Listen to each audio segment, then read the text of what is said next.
ተጨባጭ ሁኔታ ሀገራችንን ቀጠናውን እንደዚሁም አፍሪካና ዓለምን የምንቃኝበትን ዝግጅት ነው ይዤላችሁ የቀረብኩት። ለዚህ እንዲረዳን ደግሞ የዛሬው እንግዳይ በአዲስ አበባ ዩኒቨርሲቲ የፖለቲካል ሳይንስ ተመራማሪና እጩ ዶክተር ነው። የኢዮብ ዘርዘውዴ ወጣት ስለሆነ ነው እንግዲህ እናንተ እያልኩ የማውራው ለውይይታችን እንዲመች የኢዮብ ዘርዘውዴን እዚህ ድረስ ተገኝተ ሐሳብን ልታካፍለን ስለተገኘልን ከልብ ነው ማመሰግነው። እኔም አመሰግናለሁ ስሜን አክብረ ስለጋበዝከኝ። እናመሰግናለን። ካሪ ብሔርተኝነትን ማንሳት ያለብን ይመስለኛልና አሁን በእኛ ሀገር ደረጃ እኛና እነሱ የሚለው ነገር በርክቷል። ይሄንን በተለይ አሁን ሰሞኑን ከብሔር ፖለቲካ ጋር በተያያዘ የኡጋንዳው ኢታማዦር ሹምና አባትየው ሙሴቬኒ እንደዚሁም ደግሞ ቀደም ሲልም መግቢያችን አካባቢ ያነሷቸው የቀድሞ የአሜሪካ የውጭ ጉዳይ ምክትል ሚኒስትር ቲቦር ናጅም ያሉት ነገር አለና ይሄን አንድ ይዘን በሌላ በኩል ደግሞ የነሱን ስንመለከት በተሳሳተ መንገድ ከብሔርተኝነት ጋር ያለን ምልከታ በተሳሳተ መንገድ ላይ ነው ብለን እንድናስብ ያደርገናል። ከዚያም የኢትዮጵያ ችግር ብዝሃነትን ማክበር ነው የሚለውንም ለመቀበል ያስገድደናል የነሱ እይታና ከዚህ የሚነሳውን ችግርኛ በተጨባጭ አይተነዋል ወይና እንደነዚህ አይነት ችግሮችንና ተቃርኖችን እያረቁ ከሜዳ አኳያ ምን አይነት ፖለቲካ ነው ልንከተል የሚገባው የሚለው ከመጨረሻው ልጀምር። እንደ ኢትዮጵያ አይነት ሰፊ ባህል ሰፊ ምድርና ሀገር ጥንታዊ ታሪክንም ጭምር ቀላቅሎ የሚሄድ ሀገር በዘመናዊ ፖለቲክስ ውስጥ ገብቶ አለመጓዝ ጭምርና ሂደቱ ባህላዊ የሆነ ፖለቲክስ ባህላዊ ስል ለምክንያት የማይመች ሱፐርስቲሺየስ ብቻ የሚመስል የነገን ዕጣ ቅልብጭ አድርጎ በምክንያትና በሳይንስ ሊያስቀምጥ የማይችለው የፖለቲካ ሁኔታ ለረጅም ጊዜ መቆየቱ ተስፋ ሰጪ ባያስመስለው የኢትዮጵያን ሁኔታ እዛ ውስጥ ግን የምናስተውላቸው ነገሮች አሉ። እንደ ኢትዮጵያ አይነት ሰፊ ህዝብ የተለያየ ባህሎች በፍጹም አንዳንድ ባህሎች እርስ በርስ የአንድ ሀገር ማያስመስሉ ሁኔታዎች ሁሉ ሲኖር በምን አይነት የፖለቲካ መስተዳደሩ ውስጥ ነው በፋታና በፎይታ ልትኖር የምትችለው የሚለውን ጉዳይ ስታነሳ የዲሞክራሲን የህልውና የማስቀጠያ መሳሪያነትም ጭምር እየተረዳ ትመጣል። በዲሞክራሲ ቤቶች ውስጥ የምታገኛቸው የመቻቻል ግልጽነት ፓወር ኤንድ ቼክ የባለስልጣናትን ስልጣን በህግ የመቆጣጠር ይሄ ኮንስቲቱሽናሊዝም የምትላቸው ጉዳዮች የማህበረሰባችን ህልውናችን የማስጠበቂያ ጉዳዮች እንደሆኑ ጭምር ትረዳለህ። ካመመ በጣም ክሮኒክ የሆነ በሽታ ከያዘ በየጊዜው ኪኒን ትወስዳለህ አይደለም? ኪኒኑን ባትወስድ አትኖር። መዳኛው አሁንም ሞደርን የሆነ ምናልባትም በሁለንተና ሁሉ ዲሞክራሲን ሊተነፈስ የሚችል የስቴት መዋቅርና ለዛም ደግሞ ያ ሊፈጥር የሚችለውን የመቻቻል ሁኔታዎች የግል የፖለቲካ ባህላችን እየሆነ መምጣቱ ይመስለኛል። ቀደም ሲል ያነሳናቸውን እነ የሙሴቬኒን ኢታማዦር ሹሙን ልጃቸውንና እንደዚሁም የቲቦር ናጅን ከኢንተርናሽናል ሎ እንደዚሁም ከአፍሪካና የቀንዱ ፖለቲክስ አኳያ ማየት ተገቢ ነውና እሱንም አንድ ነገር በትዳው ከልጃቸው ጋርም ይሁን ከእንደዚህ ከሚሊተሪ ኦፊሰሮች ጋር የተነጋገሩት ዋናው ነገር ምንድነው የውድቀት ተምሳሌት የሆኑ ሀገሮችና የአፍሪካ መሪዎችን ነው የተናገሩት። ኢሳያስና አቶ መለስ እኔ ጋር መጡ። ያኔ እንግዲህ 80ዎች ውስጥ ነው የሚሆነው። ከዛ በኋላ የሆነ ማህበረሰብን ለማጥቃት እንደሚፈልጉ ይሄ የአማራ ገዢ መደብ ሌላም ጠየቁኝ። ነው የለም ለምንድን ነው የሶሻል ኢንጂነሪንግ ትንሽ አሰማምር ያላቸው ሊሆን ይችላል በፖለቲካኛ ሶሻል ኢንጂነሪንጉን ዩኒፋይድ ወደ ሆነ ስቴት ማትቀይሩት ኦሬዲ ያ የጠላችሁትን ይሄ የአማራው ገዢ መደብ ሌላም የሚባሉን አሸንፋችሁታል። ካሸነፋችሁትም ጭምር ለምንድን ነው ኢትኒክ ቤስድ ይሄ አይደንቲቲ ቤስድ የሆነ ፖለቲክስን እንደ መሪ የሀገሪቷ የፖለቲካ ፍልስፍና የምታዩት ብዬ ጠይቄያቸው ነበር ይላሉ። ለምን ኢትዮጵያውያን አሁን ኢትዮጵያዊ ከማለት ይልቅ በየክፍልፋዩ በየሴክቶቻቸው የመነጋገር ነገር አለ ይላሉ። እሱን እንደ ውድቀት ያነሱትና ለሀገራቸው ልጆች ጭምር ከዚህ እንድንማር ነው የሚነግሩን ለሀገሮቻቸው ኦፊሰሮች። ከዛ ደግሞ የሱዳንን ኬዝ ያነሳሉ። የሁለቱ ዋርሎርዶች መውደቅን ጭምር ነው የሚያነሱት። ሌሎች ስለ ልማት ያነሷቸው ጉዳዮች አሉ።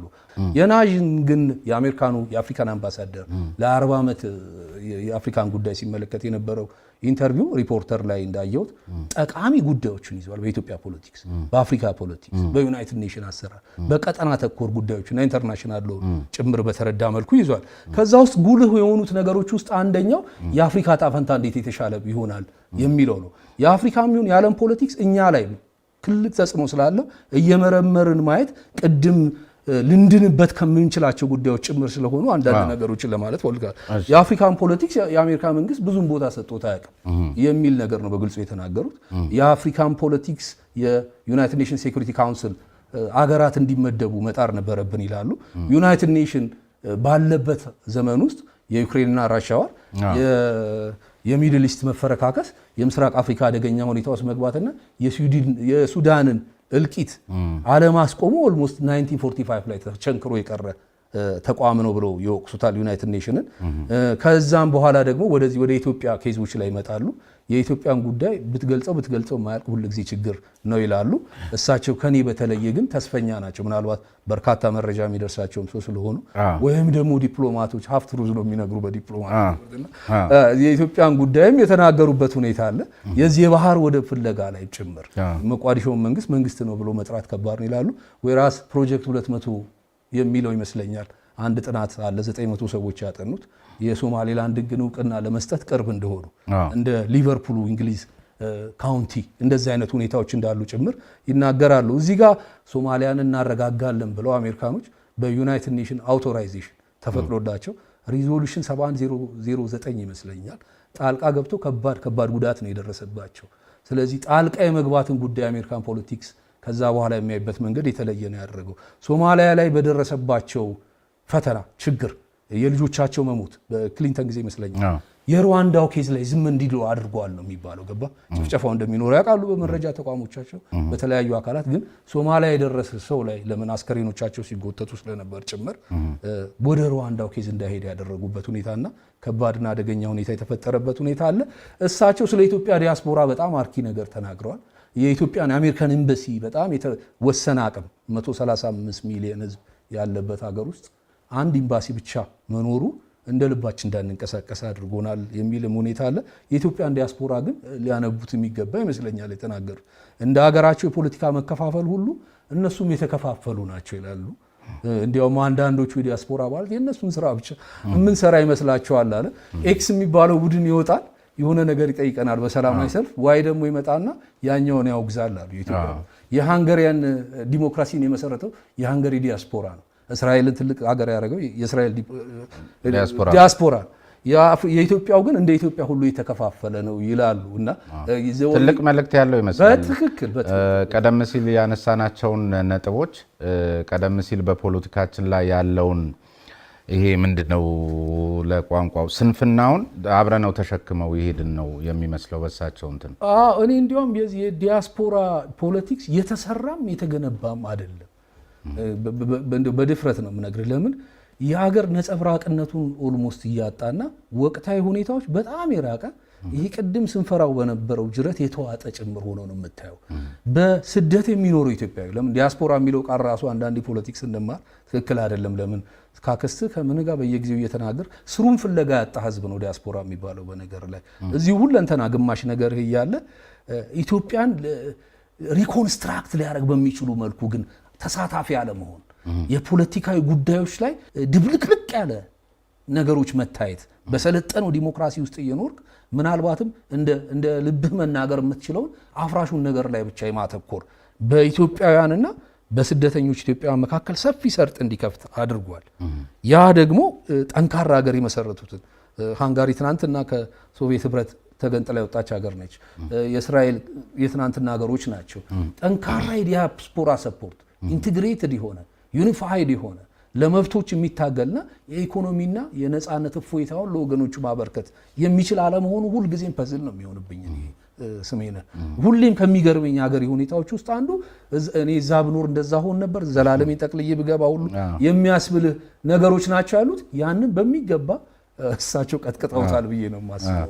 እሺ ወደ ኢትዮጵያ ዲፕሎማሲ እንለፍ። በአንተ እይታ እንደዚሁም ደግሞ አሁን ቀጠናው ላይ ከምትሰራቸው የተለያዩ ምርምሮችና የፒኤችዲ ማሟያ ጽሁፎች አኳያ የኢትዮጵያን ዲፕሎማሲ በተለይ በዘመነ ብልጽግና ያለው የኢትዮጵያ ዲፕሎማሲ ምን መልክ አለው? አንዳንዶች በድክመት ያነሱታል። በድክመት የሚያነሱትን ወደ ኋላ እናነሳለን። አንዳንዶች ደግሞ እንደውም ከመሽኮርመም ዲፕሎማሲ ወጥተን መብታችንን በይፋ በተግባር ለማረጋገጥ የምንጥርበት በሚል የዘመነ ብልጽግናን ዲፕሎማሲ ይገልጹታል። ይህን የሚሉ አካላት ደግሞ በተለይ ካሁን ከባህር በር ጥያቄው አኳያ በተለይ ከቀይ ባህር ጋር ተያይዞ ጥቅም አለኝ በሚል ደረጃ መጠየቅን እንደ አብነት አድርገው ያነሱታል። ስለዚህ እንግዲህ ሌሎች በሁለቱም ወገን ያሉ አካላት የሚሉትን ትተን እንደ አንድ ተመራማሪ አንተ እይታ ምንድነው የሚለውን ነገር መጀመሪያ ማንሳቱ ጥሩ ነው። ከዚያ በኋላ በባህር በሩ ላይ ያለውን የዚህን መንግስት አቋምና እንቅስቃሴ እናየዋለን። አሁን የተመሰረተው መንግስት እንደመጣ ፈተና ውስጥ መግባቱና ጦርነቱ አውዳሚ በሆነ መልኩ መካሄዱ በጦርነቶች ላይ ዓለም አቀፍ ተቋማት የሚሆኑ ከኢትዮጵያ ጋር መልካም ወዳጅ የነበሩ አካላት ጭምር ፊታቸውን ማዞራቸው የኢትዮጵያን ዲፕሎማሲ እጅግ ጎድቶታል። ምንም የሚያካሄድ አይደለም። ከዚህ የዲፕሎማሲ ጉዳቶቹ በዘለለም ደግሞ የኢትዮጵያ ዲፕሎማሲ ከዓለም አቀፍ ህግጋትና ደንቦች፣ ከሰብአዊነት መርሆች፣ ከዓለም አቀፍ የባህር ህግጋቶች፣ ከዓለም አቀፍ የዲፕሎማሲና የዲፕሎማሲዎችን የመሾምም ጉዳይ ላይ ጥያቄዎች አሉኝ በግሌ። እኔ ለምን ከተቋማዊ ገለልተኝነት ይልቅ ስርዓትና ፓርቲን የማገልገል ጉዳይ አሁንም ከቤታችን አልወጣም፣ አሁንም ከሀገራችን አልወጣም። በፊት ጠንካራ ዲፕሎማሲ በነበረበት ወቅት ለማንና በምን ምክንያት ከብሔራዊ ጥቅምን ዝቅ አድርጎ ሲሰራ እንደነበረ የምናውቀው ታሪክ ነው። ምንም የሚታወቅ ታሪክ ነው። ትናንትና ላይ ብቻ ግን ላለመቸገር የዛሬውን እያነጠሩ ማየት ተገቢ ነው ብዬ አስባለሁ።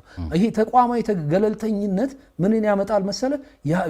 የብሔራዊ ጥቅምን ከፍ ማለትንና የዲፕሎማሲ ጀግንነትን ይፈጥርልሃል። ለምን ተቋሙ በገለልተኝነት ከዓለም አቀፍ ህግጋትና መርሆች ጋር መስራት ሲችል ተቋሙ እንደ ተቋም የኔም የስመነ ባፍርስም የማንም ተጠቃሚ ከመሆን ይልቅ ናሽናል ኢንተረስት የምንላቸው ጉዳዮች ላይ ጭምር ማተኮር ሲችል የሙያተኞች ነፃ አስተሳሰብ የጎለበተበት ሲሆን ተቋማዊ አቅሙ ከፍ ይላል፣ ዲፕሎማሲያዊ አቅምህም ከፍ እንዲል ያደርገዋል። ከዛ ባነሰ ያሉ ጉዳዮች ሁሉ የፓርቲ ፖለቲክስ ይሄ አሁን እንደው ብልሽት ሽሳችን ያወጣው የዘር ጉዳይን ጭምር ያለ ሙያ መሾም ያለ ሙያና ችሎታ መሾምን ጭምር እየሞጀርክ በመጣ ቁጥር ግን ምንም አይነት መፍትሄ የምታገኝበት ሁኔታ አይደለም የሚኖረው። አሁን ባለንበት የዓለም የፖለቲካ አሰላለፍ ኢትዮጵያ ካለባት ንብርብር ችግር የምስራቅ አፍሪካ ፖለቲክስ እየጦዘ መሄድም አንጻር ለመዳን የሚፈልግ አገርና መንግስት ሊያደርገው የሚችለው ተቋማዊ ገለልተኝነትን እንዲጠነክርና ካንተ ተጽዕኖ እንዲላቀቅ መግፋት ብቻና ብቻ ነው። ለምን ያለበለዚያ አንተን ለማስደሰት ፓርቲን ብቻ አሸናፊ ለማድረግ ወይም ደግሞ ኤክስ የሚባል ብሔር ብቻ ለማስደሰት ወይም ያለ መጥቀም ብቻ የምትከተው ነገር የሙያ ነገር ነውና መጨረሻ ላይ ድምር ዲፕሎማሲን ዜሮ ያደርገዋል። ይሄ እንደ ፕሪንሲፕል ነው። እኔ የዲፕሎማት ሴንተሮችን መናገር የምፈልገው እና አክሊሉ ሀብተወልድ የአፍሪካ ፓን አፍሪካኒዝም ሌሎችም ጭምር የተገኙበትን ዘመን መጥነው ሞግተው ታሪክ ሰርተው አልፏል። ይነስም ይብዛ ባለ ሀገር አድርገውናል። የፓን አፍሪካን ቶቶች ከነ ኑክሩማን ጀምሮ ጭምር እንዲኖር አድርገዋል። የነፃነት ተምሳሌት ያልተገዛች ያልተደፈረች ሀገር እንዲኖር የማድረግ ጉዳይ ነው። ሁሌም ቻሌንጅ ሲኖር አሁን ባለንበት የመልቲፖላርና የሚውረገርግ ናፖሊዮኒክ ኢራ የሚመስል በዚህም በዛም ጦርነት ባለበት ሁኔታዎችም ጭምር ኢትዮጵያን መወከል ታላቅነት፣ በኢትዮጵያ የዲፕሎማሲ ስራ ውስጥም ጉልህ አሻራ ለማስቀመጥ ሙያዊ ሀቀኝነትን እስከ መጨረሻው ድረስ መጠቀም ምናልባትም በሰላሙ ጊዜ የማይታወሱ እኮ ዲፕሎማቶች አሉ ኢትዮጵያ ውስጥ። ለምሳሌ በውድቀት ዘመን ሊገኝ የሚችል ጀግና የተለየ ቦታ ትሰጠዋለህ። እንግሊዝ ለቸርችል ሁል ጊዜ የማይካድ ቦታ ነው ያላት። እኛም ለዲፕሎማት በንጉሱ ጊዜ ስለነበሩት ዲፕሎማቶች ለምን ከምንም ሀገር የመስራት ሂደት ውስጥ ከጣሊያን ንብርብር ውድመት በኋላ ከአፍሪካውያን ኮሎናይዜሽን በኋላ የመመስረቱን እድል የተጠቀሙበትና በታሪክ እንዲታወሱ እኔም አንተም የልጅ ልጆቻቸው እንድናነሳቸው ያደረጉትን ሰዎች የኢትዮጵያም ዲፕሎማቶች በአኩሪነት ሊጠቀሙበት ይገባል ብዬ አስባለሁ። ለምን ዚስ ኢዝ ታይም ኢትዮጵያን በተገቢው መንገድ መውግተህላት ብሔራዊ ጥቅሟን የምታስጠብቅበት ዘመን። ከባህር በር አኳያ ብቻ ይህን ዲፕሎማሲያችንን ነጥለን እንመልከተውና ምን ደካማና ምን ጠንካራ ጎኖች ታይተዋል አሁን ባለው ሁኔታ ላይ? ቀደም ሲል እንዳልኩ የፖሊሲ ለውጥ በሚመስል መልኩ ከመሽኮርመም ዲፕሎማሲ ወጥተን ጥቅማችንን የማስከበር ጉዳይ የሚመስሉ ነገሮች እየታዩ ነውና መረዳት እንዴት ነው? በፊት ስለ ኢትዮጵያ አንድነት ማንሳት ከባድ ነበር፣ ወይም ደግሞ በብዙ መልኩ ስም ሊወጣለት ይችላል። ትምክተኝነት ምናምን፣ ሌላም ተስፋፊነት፣ የባህር ወደብ ይገባታል ኢትዮጵያ ትልቁ ሀገር ወደ ባህሩ መቅረብ አለባት የሚለውም ጉዳይ የተለያዩ ስሞች ሲሰጡት ነበር። ኢህአዲግ በነበረበት የራሱ የፖለቲካና የናሽናል ኩዌስችን መላሽ ነኝ ብሎ በማሰቡም ጭምር ማለት ነው። ያልጠቀመንም እርግጥ ምንም ነገር የዲፕሎማሲውም ጭምር ፓርቲውን አገልግሎ በትራፊ አቅሙ ነበር ኢትዮጵያን ሲወክል የነበረው ማለት ይችላል። አሁን ባለው ሁኔታ በእርግጥ የኢትዮጵያ ናሽናል ኢንትረስት ዊዛውት ናሽናል ዩኒቲ ይቻላል የሚለው ይመስለኛል ክሪቲካሊ ሂንስ መስጠት የምንፈልገው። ለምን ብሔራዊ ጥቅም የብሔራዊ አንድነት መገለጫ መሆን አለበት ስሜነ። ያም ደግሞ በማህበረሰብና በስቴቱ መካከል ሰፊ ግንኙነትና የኔ መንግስት የሚያወጣው ፖሊሲ ሁሉ የኔን ጥቅም ያስጠብቃል የምንልበት ደረጃ ላይ ነን ወይ? አሁን እኮ የተበታተነ መንግስታዊ ስራ የተበታተነ የፖለቲካል ሁኔታ ነው ያለው ሀገራችን። የመንግስት ፖሊሲዎች በሙሉ ኢትዮጵያውያንን ጥቅም ያስጠብቃል ብለ ወይም ደግሞ የኢትዮጵያን ምናልባትም አንድነት ዲሞክራሲያዊ አንድነት ነጸብራቅ ይሆናሉ ብለህ መናገር የምትችልበት ዘመን ነው ወይ? ለምን ለኔ አንዳንዴ በጣም ባዶ ቃል ይሆንብኛል። ለምን ናሽናል ኢንተረስት ዲፕሎማሲ ስትለኝ ያለ ናሽናል ዩኒቲ ቦታ ሊኖረው አይችልም። ምንድነው እስኪ ብሔራዊ ጥቅም እንደሆነ ለተመልካቾች ብሔራዊ ጥቅም ሲባል ብሔራዊ ጥቅምና ዲፕሎማሲን ከኤክስተርናል ፖሊሲ አንጻር ማየቱ ተገቢ ነው። ብሔራዊ ጥቅም ስንል የእያንዳንዶቻችንን ጥቅም ሊያስጠብቅ የሚችል የሀገረ ፖሊሲ ማለት ነው። ቢታት ዶሜስቲክ ሌቭል ኦር አት ኢንተርናሽናል ሌቭል። ዲፕሎማሲ ስትል ደግሞ ይሄንን ጥቅምህን በዲፕሎማሲ ተጠቅመህ የማግኘት ጥበብ ነው። ለምን ዲፕሎማሲ አንደኛው ቱል ነው የፎሪያን ፖሊሲ። ፎሪያን ፖሊሲ ህዝብን ሊጠቅም አገርና መንግስትን ሊያስተሳስር ኢትዮጵያን ከፍ ሊያደርግ የሚችል ሲሆን ትወከልበታለህ። ፖሊሲዎቹ ግን የአንተን መብቶች በሙሉ ሪኮግናይዝድ የማያደርጉ ሲሆን ምናልባትም እዛው መሪው መንግስት ስር ጥላው ስር የተሰበሰቡ ሰዎች ምኞት ብቻ የተገለጸበት ይሆንብሃል። በዚህም የመንግስት እንጂ የህዝብን ተሳትፎ ያላየ ወይም ደግሞ የህዝብን ፍላጎት ያላንጸባረቀ ወይንም ደግሞ እንደነገርኩ ብሔራዊ ጥቅም ያለ ብሔራዊ አንድነት የማይገናኙ ጉዳዮች ይሆኑብሃል። ስለዚህ የማህበረሰብን ጥቅም ሊያስጠብቅ የሚችል ፖሊሲ፣ የማህበረሰብን ጥቅም ሊያስጠብቅ የሚችል ዲፕሎማሲ which is foreign policy ያለ ዲፕሎማሲ ስለማታስበው ጭምር ሲሆን ግን በህዝብና በመንግስት መካከል ያለውን ግንኙነት ጠንካራ መንግስትም የህዝብን ልቦና ሊያደምጥ የሚችልበት ፖሊሲ ቀራጪ ሆኖ እንዲቀጥል ያደርገዋል ማለት ነው። በሶማሌላንድና በኢትዮጵያ መካከል የጋራ ስምምነት የተያዘበትን ጉዳይ የባህር በር ጉዳይ መላው ኢትዮጵያውያን የባህር በርን የማይፈልግ አለ ብሎ ማሰብ በራሱ ጤናማነት አይመስለኝም። አክሰስ ቱ ዘሲ ነው።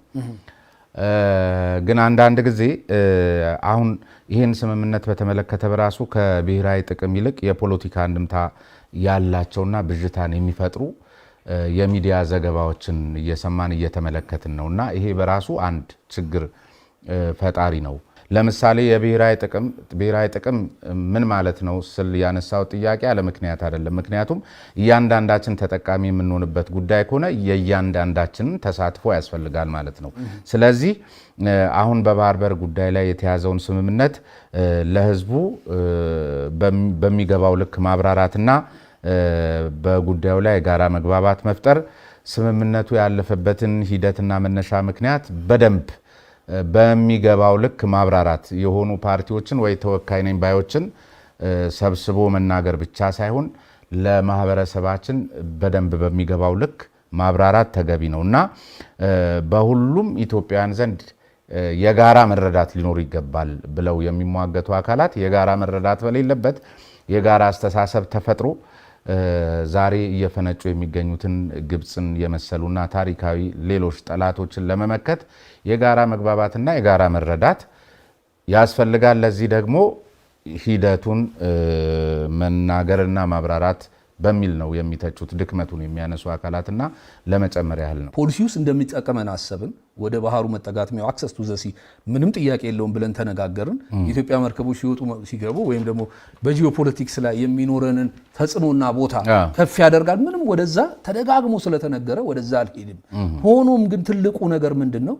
ይሄ ናሽናል ኢንተረስት ከዛ በኋላም ዲፕሎማሲ የምትላቸው ጉዳዮች ምን ያህል ሪስክን ዜሮ ሊያደርግ በሚችል ደረጃ ከኢንተርናሽናል ሎ ከኢንተርናሽናል ሁማን ራይት ከኢንተርናሽናል ሎ ኦፍ ዘ ሲ ጋር ተስማምተው መሄድ ይችላሉ።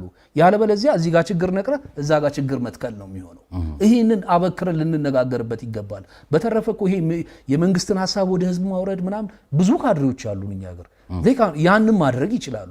ወሳኙ ነገር ግን እነዚህ ህዝብን ይጠቅማል ያልናቸው ፖሊሲዎችን ስናስፈጽምም ሆነ ስንተገብራቸው እኛና ዓለምን የሚያገናኙን የዲፕሎማሲ አውታሮቻችን በሙሉ በዓለም ህግና መሰረት ላይ መሰረት አድርገው ሲሆን ፖለቲካል ሪስካችንን ይቀንሰዋል። ይሄ ሙላዱ ለኢትዮጵያ ህዝብ በረከትን ያዘንባል። ኢትዮጵያ የባህር ባለቤት ትሁን ከተባለ ልንነጋገር፣ ልንተች፣ ልንጽፍ፣ ልንሞግት፣ ልንጠይቅ ይገባል። የምንጠይቀውም ጉዳይ በአገር ውስጥ የፖለቲካ ሁኔታዎች ብቻ ተቀንብበው ሊቆሙ አይገባም።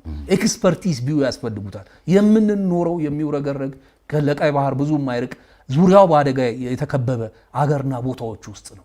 በእነዚህ ሁኔታዎች ውስጥ የዲፕሎማሲ ሪጂናል ዲፕሎማሲዎቻችን ቅድም ከነገርኩ ቫሪያብል ስጋል ከዚህ ከኢንተርናሽናል ሎ ከዲፕሎማሲ ከሂውማን ራይት ከባህሩ ህግ ጋር ተስማምተው ሲሆን የኢትዮጵያ መንግስትንም ያኮራል፣ የኢትዮጵያውያንና የመንግስት ጥላቻንም ጭምር አዋህዶ አንድ የሆነ መሆን ጉዳይን ይፈጥርብናል።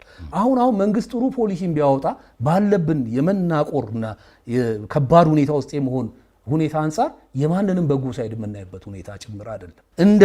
እንደኔ መሰረታዊ የፖሊሲ የበላይነትን ማግኘት የምንችለው የህዝብና የመንግስት አንድነት ወይም ደግሞ ጀኒውን ፖለቲካል ዩኒቲ መፈጠር ሲችል ነው ብዬ አስባለሁ። ስለዚህ አስማሻስ ወደ ባህሩ የመጠጋት ኢፈርቶችን እንደምናደርገው ሁሉ ቅድም ባልናቸው መጀመሩን በራሱ አይን ገላጭ ምንም ጥያቄ የለብኝም። ይሄው እያወራ ነው እኮ ይሄ ውይይት እኮ የተከለከለ ነበር በፊት እንጂ በህገወጥ መንገድ ባህር ያጣ ህዝብ ባህር አያስፈልገውም አልልህም። ይሄ ኢትዮጵያውያንን መካድ ነው የሚሆንብኝ ለእኔ እስከሚገባኝ ድረስ። ሆኖም ይሄ አሁን ጀመር ነው። አባይ የብዙ ሪሰርች ውጤት ነው አይደል? የብዙ ክርክር፣ የብዙ ጽሁፎች፣ የብዙ ኢትዮጵያውያን ልፋት ውጤት ነው። ምንም ቢሆን ነው የምነግርህ። በእንደዛው ልክ አገራችን የባህርና የባህር ጉዳዮቿን የምትመልስበትን ነገር ክሪቲካሊ እያየን መሆን አለበት። ስለዚህ ፖሊሲዎቻችን ክሪቲካሊ በእነዚህ ላይ መሰረት ያደረጉና ተደምሮ ለኢትዮጵያ ህዝብ በረከትን ሊያዘንቡ የሚችሉ መሆን አለበት። እሺ ማጠቃለያችን ሊሆን የሚገባው የምታነሳዋለ ምናልባት አንዳንድ ሰዎች ሲናገሩ አንተም ላይ ሰምቻለሁ። ይሄ መልቲፖላር ኦርደር ማለት የናፖሊዮን ኢራ የሚመስል እዚህም እዛም ጦርነትና የዓለም ህግጋትና የኢንተርናሽናል ተቋማት አቅም መደብዘዝ፣ የኢንተርናሽናል ኮርቶች አቅመ ቢስ መሆን ለኢትዮጵያ እድልን ይፈጥራልና ጎረቤቷ ስለደከመም ጭምር ያፈቹ ነገር አድርጎ ማምጣት የሚለው እንደ ጥሩ የሚታይ ነገር አይደለም። እኛ የስርዓት ባለቤት ህዝቦች ነን፣ ጥንታዊ ህዝቦች ነን። ለዓለም ስርዓት መጎልበት የተሻለ አቅም አድርገናል 1945 ጀምሮ። ያንን ሂስቶሪካል ሄሪቴጆቻችን ጭምር እንደ በጎ ኢንፑት ተጠቅመን ከዛ የተሻለ ነገር ይዘን መምጣት አለብን። አፍተር ኦል ለግሎባል ሳውዝ አሁን ያለንበት ዘመን እጅግ ፈታኝ ነው። እሺ በጣም ነው የማመሰግነው። የኢዮብ ዘርዘውዴ እንግዲህ እጩ ዶክተር የፖለቲካ ሳይንስ ተመራማሪ ነው። እዚህ ድረስ ተገኝቶ ቀደም ሲል የተመለከታችሁትን ያደመጣችሁትን በተቻለ መጠን ባለን ሰዓት ልክ የሀገራችንን የቀጠናውን እንደዚሁም የዓለምንና የአፍሪካን ፖለቲካ በተወሰነ መልኩ ለመቃኘት ሞክረናል።